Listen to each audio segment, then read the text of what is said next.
Certain que quand on observe scrupuleusement les règles de confinement qui nous sont données, c'est frustrant de voir des gens qui ne les respectent pas, qui ne respectent pas la distanciation sociale, qui participent à des rassemblements, petits ou gros.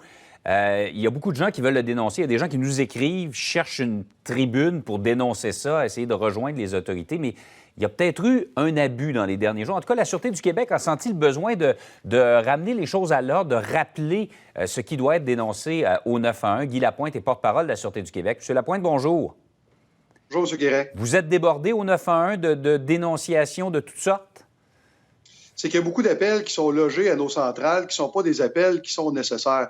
Il y a des gens qui nous appellent pour nous rapporter des situations. Je vous donne l'exemple classique. Deux personnes qui prennent une marche, qui vont se croiser en prenant cette marche-là. Elles vont garder leurs 2 mètres de distance, vont échanger quelques mots, quelques minutes, et vont continuer leur chemin. Et là, des gens vont nous appeler pour rapporter cette situation-là. Il y a des gens qui nous appellent pour nous demander à quel moment le confinement va se terminer. Donc, on a toutes sortes d'appels qui ne sont pas des appels qu'on souhaite recevoir parce que ça l'engorge les lignes. Ce qu'on dit, c'est, on dit aux gens, oui, si vous êtes témoin de situations problématiques de rassemblement, appelez-nous. Mais on demande aux gens d'user de jugement, de gros bon sens et de ne pas tomber dans la paranoïa et nous rapporter des situations qui n'ont pas à être rapportées.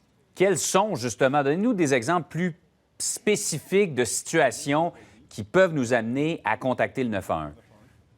Bien, l'exemple classique, c'est vos voisins reçoivent des amis à souper. Vous êtes témoin du fait qu'ils sont 10-12 personnes dans la maison, qu'il y a un souper. Vous voyez un groupe de gens qui jouent au basketball au parc. Vous voyez donc toute situation où des gens qui ne demeurent pas à la même adresse se regroupent, ne respectent pas le 2 mètres et font une activité, que ce soit un souper, un sport quelconque. Ça, c'est le genre d'événement qu'on veut qu'il nous soit rapporté.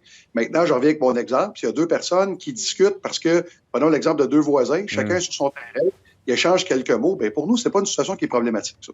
Oui, c'est ça. Et de toute façon, quand ce sont des rencontres fortuites comme celle-là, il y a fort à parier que le temps que vos policiers arrivent sur place, surtout la Sûreté du Québec où votre territoire est immense, bien, les gens vont s'être dispersés et ça va être extrêmement difficile à prouver.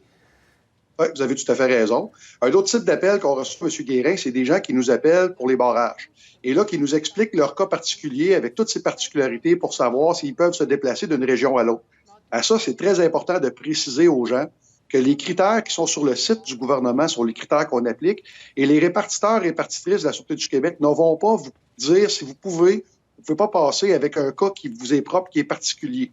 C'est à vous de voir les critères et si vous n'êtes pas certain que votre cas rentre dans les critères, qu'il s'agit d'une situation humanitaire, bien, c'est le policier ou la policière sur le point de blocage qui va déterminer avec son jugement si vous pouvez passer ou pas.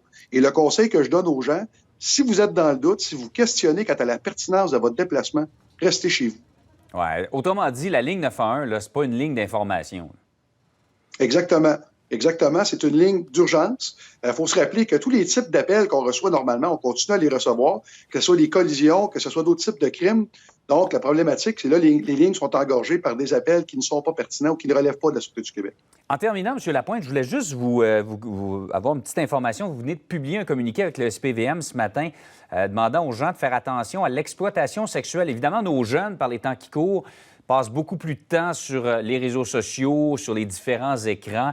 Il y a un risque, là, il y a une opportunité éventuelle pour des gens mal intentionnés d'essayer de les exploiter. Faut être, comme parent, il faut être particulièrement éveillé face à ça. Exactement, vous avez raison. La plupart des familles sont dans une situation où les jeunes vont passer beaucoup plus de temps en ligne qu'ils le font normalement. Il ne faut pas baisser la garde. Il faut être vigilant.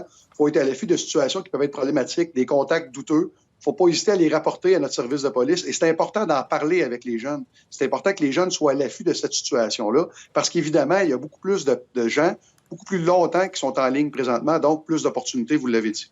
Alors, il suffit juste d'en être conscient sans devenir paranoïaque, d'en parler avec nos jeunes et de les mettre au courant, les sensibiliser aux risques qu'ils courent. Guy Lapointe, merci d'avoir été avec nous.